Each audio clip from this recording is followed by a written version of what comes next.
Hello नमस्कार दोस्तों, बहुत बड़ी खबर। बीजेपी एमएलए के करीबी की हो गई हत्या। जी हाँ, ये बहुत बड़ी घटना। और वो बीजेपी एमएलए ने ही बिहार के पुलिस प्रशासन पर सवाल खड़ा कर दिया कि पुलिस प्रशासन निकम्मा हो गई है। दरअसल घटना ये है कि ये मुजफ्फरपुर की घटना है। बिहार के मुजफ्फरपुर में ये घटना हुई है और बीजेपी एमएलए के करीबी रहे व्यक्ति को घर से बुलाकर कर दी गई हत्या और एक ही साथ बहुत सारे लोगों को हत्या कर दी गई। घटना ये मुजफ्फरपुर की है।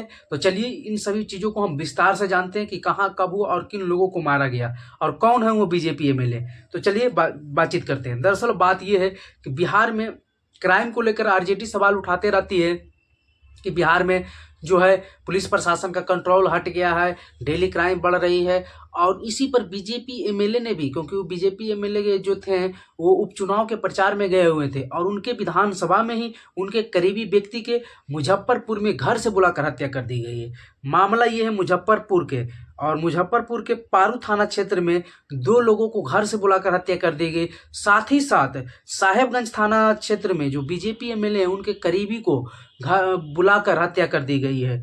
बताया जा रहा है कि 3 लोगों की हत्या कर दी गई है एक ही दिन, और ये बहुत बड़ी घटना। और तीनों मुजफ्फरपुर से है। गोलियों से भूंज डाला गया है, तीनों को गोलियों से भूंज डाला गया। और ये छठ पूजा के कल होकर, मतलब छठ पूजा जैसा ही खत्म हुआ उसके बिहान होकर ये घटना हो गई। और ये बहुत बड़ी घटना है बिहार की राजनीति को लेकर, क्योंकि बीजेपी अभी सत्ता में है और सत्ताधारी दल के नेताओं के साथ ऐसा होना ये काफ़ी निंदनीय है। और उनके लिए भी उनके क्रेडिट पर भी सवाल है कि जब अगर विपक्ष के नेताओं को होता तो फिर पॉलिटिक्स कहा जाता कि ये पॉलिटिक्स हो रहा है, पुलिस प्रशासन पर सवाल उठाना, जंगल राज जैसे जैसे बहुत सारे बातें आता है। लेकिन जब सत्ता दल के लोगों पर और खास करके बीजेपी एमएलए के करीबी पर हत्या हो गई, और बीजेपी एमएलए इस पर काफी बमके हुए भी हैं। आपको बता दें कि तिरहुत रेंज के आईजी जी हैं, उन्होंने भी इस मामले को संज्ञान में लिया। और बीजेपी एमएलए का तो गुस्सा पुलिस पर इतना है कि आप कह नहीं सकते हैं।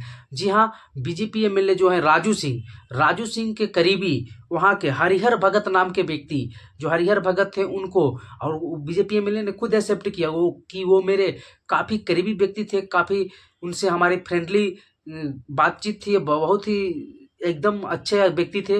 और उनकी हत्या कर दी गई। हमारे सपोर्टर थे, बहुत बड़े सपोर्टर थे, और वो माली जाति से आते थे। और उनको भी ये संदेह है कि किस बात को लेकर हत्या की गई, उनको अभी तक नहीं पता है। और इतनी बड़ी हत्या हो गई, बीजेपी एमएलए के खास व्यक्ति की हत्या हो गई, जिसके बाद काफ़ी बवाल मचा। बीजेपी एमएलए मीडिया दर मीडिया न्यूज पर आकर अपने बयानों को दे रहे हैं और पुलिस प्रशासन पर तो जोरदार सवाल उठा रहे हैं। नीतीश कुमार के दबे जुबान भी बातें कर रहे हैं। जी हाँ, राजू सिंह जो बीजेपी से एमएलए हैं, मुजफ्फरपुर की ये घटना है। मुजफ्फरपुर के जो है 2 जगह और एक ही साथ 3 लोगों की हत्या की। बड़ी बात यह है कि 3 लोगों की हत्या कर दी गई है, 1 लोगों की, 2 लोगों की नहीं, 2 लोगों को घर से बुलाकर हत्या कर दी गई है, पारू थाना क्षेत्र के अंतर्गत में जो आता है वहां से।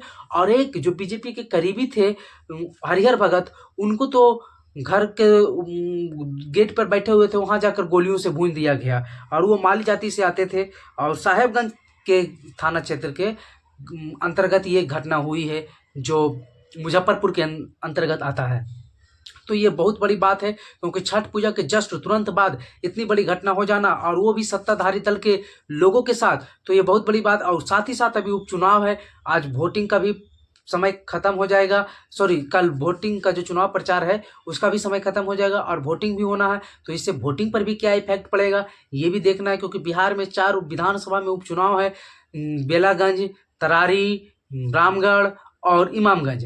तो इन सभी जगह पर क्या इसका इफेक्ट पड़ेगा। और खुद बीजेपी एमएलए तरारी में चुनाव प्रचार के लिए गए हुए थे अपने कैंडिडेट को लेके, क्योंकि वहाँ से सुनील पांडे के बेटे वहाँ से बीजेपी के कैंडिडेट हैं, इसलिए वो वहाँ गए हुए थे। और इसी क्रम में उनकी घटना हो गई। बीजेपी एमएलए का कहना है कि हम तो अभी अपने क्षेत्र में है भी नहीं, लेकिन ये जो घटना हुआ इसको लेकर वो बीजेपी एमएलए काफ़ी बमके हुए हैं। ये देखना होगा कि आगे इस पर क्या एक्शन होता है, कौन थे हत्यारा, पुलिस प्रशासन की क्या रिपोर्ट में आती है। ये सभी जैसी बातें आएगी हम आपको जरूर बताएंगे। वीडियो पर बने रहने के लिए धन्यवाद।